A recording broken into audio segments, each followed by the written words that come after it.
Baik Pak Pendeta, ini masih ada berkaitan dengan perjamuan kudus. Ada teman yang beda agama, selama ini dia ikut berbagai pelayanan dan ikut perjamuan. Tapi saat ada perjamuan kemarin dia tidak ikut, alasannya dia tidak mau jadi batu sandungan dengan teman yang sama agama dengan dia. Bagaimana tanggapan Pak Pendeta? Coba ulang pertanyaan. Pertanyaannya, selama ini ada teman yang beda agama. Jadi ada temannya yang beda agama, iya, ya. Non-Kristen, dia ikut berbagai macam pelayanan dan juga ikut perjamuan. Non-Kristen ikut pelayanan, di Kristen. Iya. Ya. Dan ikut perjamuan juga. Tetapi saat ada perjamuan kemarin dia tidak ikut dengan alasan dia tidak mau jadi batu sandungan bagi sesama temannya itu. Bagaimana tanggapan Pak Pendeta? Ya harusnya tidak boleh ikut. Justru ikut itu salah. Ya, jadi mestinya lebih baik dia jangan ikut. Kenapa? Karena orang tidak boleh melayani Tuhan kalau tidak percaya Tuhan. Ya, orang melayani Tuhan harusnya idealnya dia sudah percaya Tuhan baru dia melayani Tuhan. Tapi itu tidak seketat kalau kita bicara sakramen. Di dalam perjanjian lama ada 2 sakramen. Pertama sunat, yang kedua adalah perjamuan Paskah itu. Sunat dan Paskah. Sunat sakramen pertama, sakramen yang kedua perjamuan Paskah. 2 sakramen ini diwarisi oleh gereja Protestan, di mana sunatnya itu digantikan dengan baptisan dan perjamuan Paskah itu dengan perjamuan kudus. Nah, mari kita mengaca pada sakramen di dalam perjanjian lama.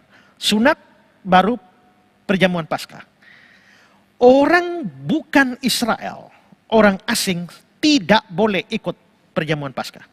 Tidak boleh merayakan Paskah atau ikut perjamuan Paskah. Kedua, biarpun orang sudah masuk menjadi agama Israel, dia sudah percaya Yahweh misalnya, tapi belum sunat, tidak boleh ikut perjamuan Paskah. Keluaran pasal 12 ayat 43-44. Berfirmanlah Tuhan kepada Musa dan Harun, inilah ketetapan mengenai Paskah. Tidak seorang pun dari bangsa asing boleh memakannya. Harus Israel saja. Kenapa? Ini bukan masalah bangsa, masalah iman. Karena orang bangsa lain kan tidak ada yang percaya Yahweh. Hanya Israel yang percaya Yahweh. Karena itu tidak seorang pun dari bangsa asing boleh memakannya.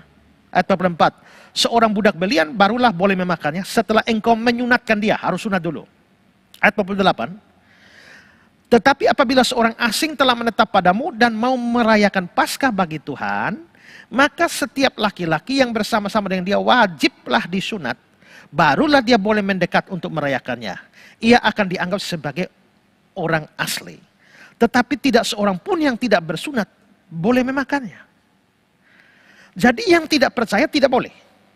Yang sudah percaya tapi belum mengambil sakramen pertama, tidak boleh sakramen kedua. Nah, kita ini sakramen pertama dalam Kristennya adalah baptisan. Kedua adalah Paskah, perjamuan kudus. Orang tidak percaya tidak boleh mengambil. Karena itu ada orang agama lain, mestinya tidak boleh. Saya setiap kali saya perjamuan kudus, saya pimpin perjamuan kudus, biasanya sebelum pengambilan roti dan anggur saya selalu menyampaikan beberapa hal penting. Salah satu yang saya sampaikan bilang, kalau dalam gedung ini kebetulan ada orang non-Kristen yang hadir di sini, harap tidak ambil.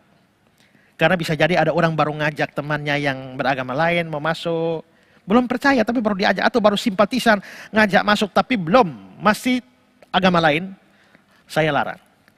Kedua, sakramen kedua tidak bisa diterima sebelum sakramen pertama diterima. Artinya, orang tidak boleh ikut perjamuan kalau dia belum dibaptis. Jadi harus baptis, baru perjamuan. Gereja-gereja Protestan itu yang pakai tradisi tabisidi itu memberikan tambahan bahwa harus tabisidi, baru boleh perjamuan. Kenapa? Ya karena gereja Protestan kan membaptis anak-anak. Karena membaptis anak-anak, waktu mereka dibaptis kan mereka belum percaya. Tapi mereka harus dituntun menjadi percaya. Bagaimana menuntun mereka? Kasih pelajaran katekisasi. Setelah itu mereka dituntun untuk percaya. Apa bukti bahwa mereka sudah percaya? Melalui tabisidi. Sehingga asumsinya adalah orang yang tabisidi itu adalah orang percaya. Tabisidi adalah orang percaya, makanya yang tabisidi saja yang boleh perjamuan karena dia sudah percaya. Faktanya ada banyak orang yang sudah tabisidi tapi belum percaya. Ada orang yang tidak tabisidi tapi sudah percaya. Maka di gereja saya bilang, yang sudah tabisidi tapi belum percaya jangan ambil.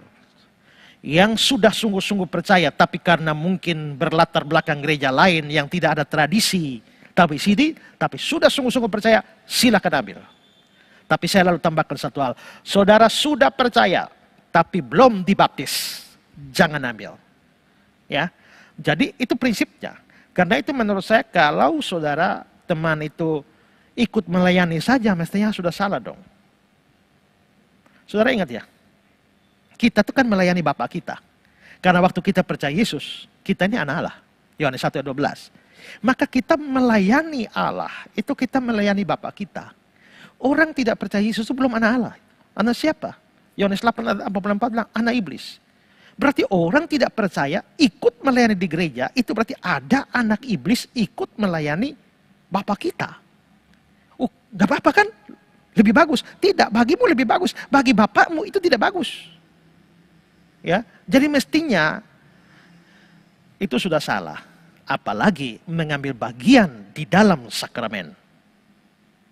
Belum dibaptis. Ikut perjamuan kudus belum dibaptis. Itu lebih salah lagi. Jadi menurut saya, dia harusnya memang tidak ikut. Jadi karena dia alasan sungkan sama temannya tidak mau ikut, ya sudah, itu malah lebih baik. Ya, oke. Lalu bagaimana Pak Pendeta kalau dia sudah orang percaya, dia harus sudah dibaptis dulu. Oh, dibaptis kalau dia dulu. sudah percaya harus baptis dulu, baru boleh perjamuan. Kalau hanya baru percaya belum dibaptis belum bisa. Oh iya. Ya.